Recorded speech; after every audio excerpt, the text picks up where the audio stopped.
तो फिर लेके आई हूँ मैं आपके लिए एक और मोटिवेशनल स्टोरी। आज की स्टोरी है 2 दोस्तों की, जिनकी राशि एक ही होती है दोनों की, और दोनों बड़े पक्के दोस्त होते हैं। इकट्ठे पढ़ते हैं वो बचपन से ही।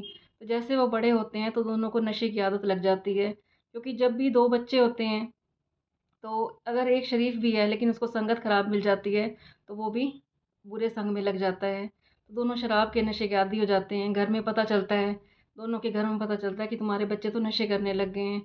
तो जो एक बच्चे की माँ होती है वो तो बड़ी परेशान हो जाती है, कहती है मुझे कुछ करना पड़ेगा, अगर इसकी नशे की आदतें ऐसी बढ़ती गई तो हमारा तो घर बर्बाद हो जाएगा। और जो दूसरा दोस्त होता है, उसकी माँ अपनी लाइफ में मस्त रहती है, घूमती है फिरती है, अपनी फ्रेंड्स के साथ इंजॉय करती है। तो होता क्या है, जो अपनी फैमिली में एंजॉय करती है लेडीज़ जो होती है, उसका बच्चा तो और भी नशे करने लग जाता है, क्योंकि आजकल मार्केट में बहुत नशे आए हुए हैं। लेकिन जो दूसरी माँ होती है, वो कभी मंदिरों में जाती है, गुरुद्वारों में जाती है और उसके लिए प्रार्थना करती है कि भगवान मेरे बेटे को नशे से बचा लो। तो होता क्या है, उसी बेटे को कोई और दोस्त मिल जाता है और उसको इतनी अच्छी राह पे ला देता है उसको। इसका नतीजा ये होता है कि वो मंदिरों में जाने लग जाता है। जो नशा करता है, नशेड़ी दोस्त उसका छूट जाता है और वो मंदिरों में जाने लग जाता है। दिन रात प्रभु की भक्ति करता है, सेवा करता है, इतनी सेवा करता है कि उसकी फिर शादी भी हो जाती है। अच्छी पत्नी मिल जाती है उसको और वो बहुत खुश हो जाता है और उसकी माँ इतनी खुश हो जाती है, कहती है आज मेरी भक्तियों का मुझे फल मिल गया, जो मेरा बेटा अच्छी लाइन पे आ गया। फिर वो और दोनों जाते हैं भगवान के पास, मंदिर में जाते हैं और जाके उसका शुक्रिया करते हैं, हे भगवान तुम्हारी वजह से मेरा बेटा आज नशों से बच गया है। अब ये वाला जो दोस्त होता है ये भी दूसरे को समझाता है, भाई तू भी नशा छोड़ दे, मैंने जब से नशा छोड़ा है हमारा घर स्वर्ग बन गया है। और इसकी शादी भी हो जाती है, लेकिन जो दूसरा नशेड़ी होता है उसकी शादी नहीं होती, वो खा पी के मस्त रहता है। एक दिन क्या होता है, जो नशा करता है वो आ रहा होता है और उधर से आ रहा होता है जो सुधर जाता है, जो मंदिरों में भी जाया करता है। तो वो मंदिर से होके आ रहा होता है और उसको कांटा लग जाता है, उसके पैर में ज़ोर से काँटा चुभता है और दूर से आ रहा होता है उसका दोस्त जो नशे करता है, कहता है देख ये होता है मंदिर में से आने का फल, तेरे को तो काँटा लग गया और मुझे धन की पोटली मिली है। वो हाथ में उसको पोटली दिखाता है और उसको दिखाता है, कहता देख मेरे को तो रास्ते में धन मिला है, इतना तुम भगवान को मानोगे तुम ऐसे ही कांटों में फंसते जाओगे। वो कहता है कोई बात नहीं, मैं तो अपनी लाइफ में बड़ा खुश हूँ, मुझे अच्छी पत्नी मिल गई है और हमारा घर स्वर्ग बन गया नशे छोड़ते ही। तो फिर उसकी गरीबी दूर नहीं हो रही होती। और जो शराबी होता है जिसने नशे नहीं छोड़े होते, वो तो पैसों से बड़ा खुश हो जाता है, वो फिर भी खुश रहता है। फिर एक दिन परेशान होके वो अपने दोस्त की कुंडली लेके और अपनी कुंडली लेके एक पंडित के पास जाता है। कहता है हम बचपन से इकट्ठे पढ़े थे, इकट्ठे हमने नशे भी किए और मैंने नशा छोड़ दिया, मुझे तो कांटा लग गया। उस दिन उसके मन में थोड़ी बात आ जाती है और उसको धन की पोटली मिल गई, वो तो अमीर हो गया। तो फिर वो जो पंडित होता है वो उसे कहता है कि जो तुम्हें उस दिन कांटा लगा था, उस दिन तुम्हें मृत्यु योग था, तुम्हें भयंकर एक्सीडेंट होना था और उस दिन तुम्हारी मृत्यु हो जानी थी। और जो तुम्हारे दोस्त की कुंडली है उसको मिलना था राजयोग, लेकिन उसने नशे कर करके अपने आप को एक छोटी सी पोटली में ही खुश हो गया। तुम्हारा मृत्यु का योग टल गया भगवान के पास आने से। और उसको देखो मिलना था राजयोग, लेकिन नशे करके उसने अपना राजयोग एक छोटी सी धन की पोटली में ही ख़त्म कर लिया। तो इसका सार कहने का ये है कि भगवान ने तो राशि राम और रावण की भी एक ही बनाई थी, तो इन 2 दोस्तों की राशि भी एक ही थी।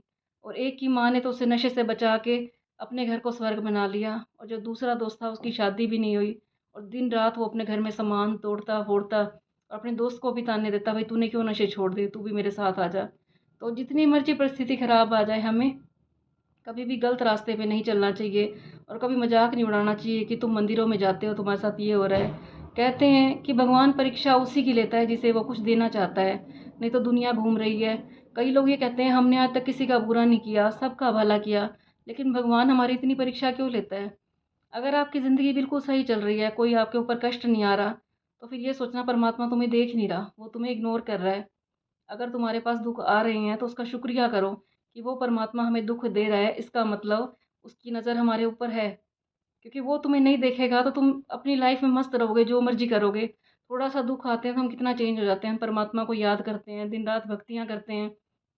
लेकिन जब दुख नहीं आता तो हम क्या सोचते हैं, हम तो यहाँ पे स्वर्ग में रह रहे हैं, ऊपर वाले को कोई याद ही नहीं करता। और आपको पता हो तो महाभारत में कुंती ने क्या कहा था, भगवान को ये कहा था, हे परमात्मा, हे कन्हैया, मुझे हर जन्म में इतना दुख देना, क्योंकि तुमने मुझे दुख दिया था तो मुझे कान्हा तुम्हारा साथ मिला था, मुझे ऐसे दुख भी मंजूर हैं।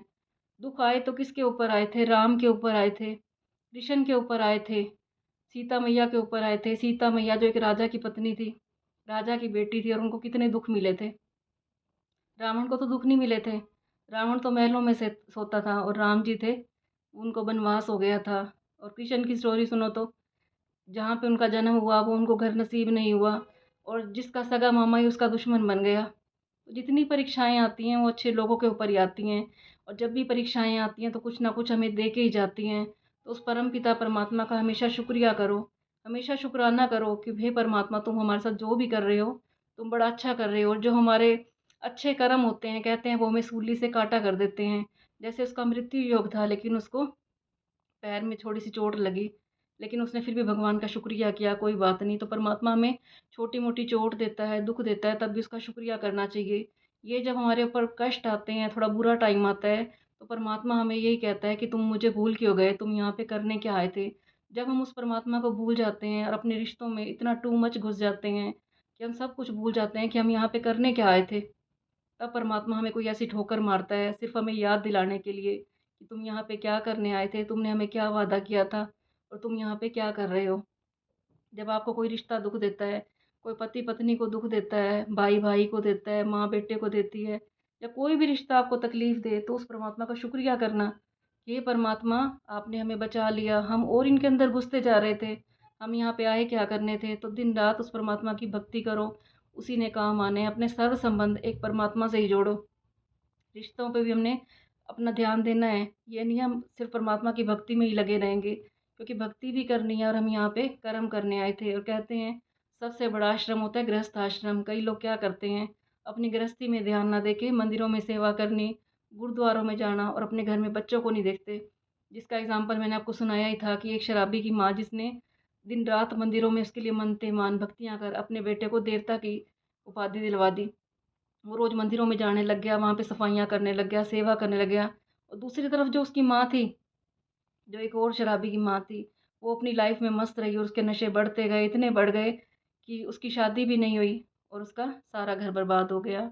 तो जितना हो सके हमें अपने घर भी सँभालने हैं, अपने बच्चे भी सँभालने हैं। जो परमात्मा ने ज़िम्मेदारियाँ दी हैं, हमें पहले उनको सँभालना है, क्योंकि हमारा जन्म ही यहाँ पे किस लिए हुआ है, इसको कर्म भूमि किस लिए कहा गया है।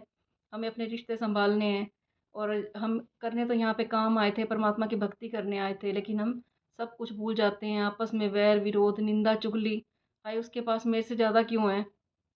आपस में इतना वैर बांध लेते हैं कि भाई भाई का दुश्मन हो जाता है, माँ बेटे की दुश्मन हो जाती है, इस थोड़े से पैसे के पीछे। और पैसा सब यहीं पे रह जाएगा, साथ जाएंगे तो सिर्फ हमारे कर्म जाएंगे। वहाँ जाके भगवान ये थोड़ा ना पूछेगा कि तुमने धरती पे जाके कितने नोट कमाए थे, या तुमने कितने अच्छे वहाँ पे धन दौलत महल बनाए थे। वहाँ पे परमात्मा तो यही कहेगा कि तुमने वहाँ पे क्या किया। कि फिर तुम्हें परमात्मा को बताते हुए शर्म आएगी कि हमने उसके साथ इतना बुरा किया, इतने लोगों की बददुआएं ली। तो कोई ऐसा काम ना करो कि यहाँ पे भी दुखी हूँ और हम वहाँ जाके भी दुखी हूँ। यहाँ तो मेहमान हैं, पता नहीं कितने दिन के लिए हमें हैं यहाँ पे। जाना तो सबने लौट के उस परम पिता परमात्मा के पास ही है।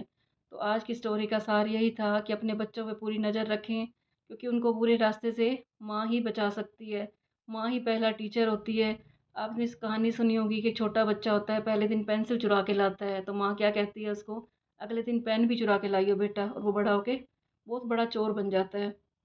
वहीं पे दूसरी माँ अगर उसको मुँह पे थप्पड़ मारे और उसको कहे कि बेटा, तूने ये पेंसिल क्यों चुराई, गलत बात होती है चोरी करना, तो बेटा वहीं से सुधर जाएगा। ऐसे ही कई बार क्या होता है कि कई बार हम लड़के की शादी करते हैं और दिन रात अपनी पत्नी को परेशान करता है, तो कई माँ बाप होते हैं वो खुश होते हैं, उसकी बहनें खुश होती हैं कि देख बल्कि मिल के उसको और डांट पड़वाते हैं, मारते पीटते हैं।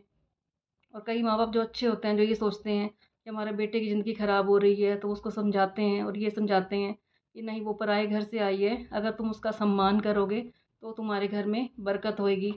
कई माँ बाप इस तरह के भी होते हैं, तो उनका घर स्वर्ग बन जाता है। हर तरह के लोग हैं। कई तो ऐसे हैं, दिवाली का पूजन होता है उस दिन भी लड़ाई करते हैं, कईयों से सुना है, नशे करते हैं, लड़ाई करते हैं, और फिर माएँ भी साथ देती हैं कि इसके कहने से कहाँ लक्ष्मी आएगी जो तुम इससे पूजा करवा रहे हो। एक लक्ष्मी आंसू बहा रही है, और जो दूसरी लक्ष्मी के लिए तुम पूजा कर रहे हो, तो ऐसे लक्ष्मी नहीं आएगी, क्योंकि घर की लक्ष्मी दुखी है, तो वहाँ पे दूसरी लक्ष्मी कहाँ से आ जाएगी। असली लक्ष्मी तो घर की देवियों में बैठी है। तो जितना हो सके रिश्तों में सम्मान करना चाहिए। तो आपको मेरी वीडियो अच्छी लग रही हो तो इसे आगे शेयर कर देना, और मेरे चैनल को सब्सक्राइब भी कर लेना जिसने ना किया हो। कल फिर मैं आपको मिलूँगी एक और मोटिवेशनल स्टोरी के साथ।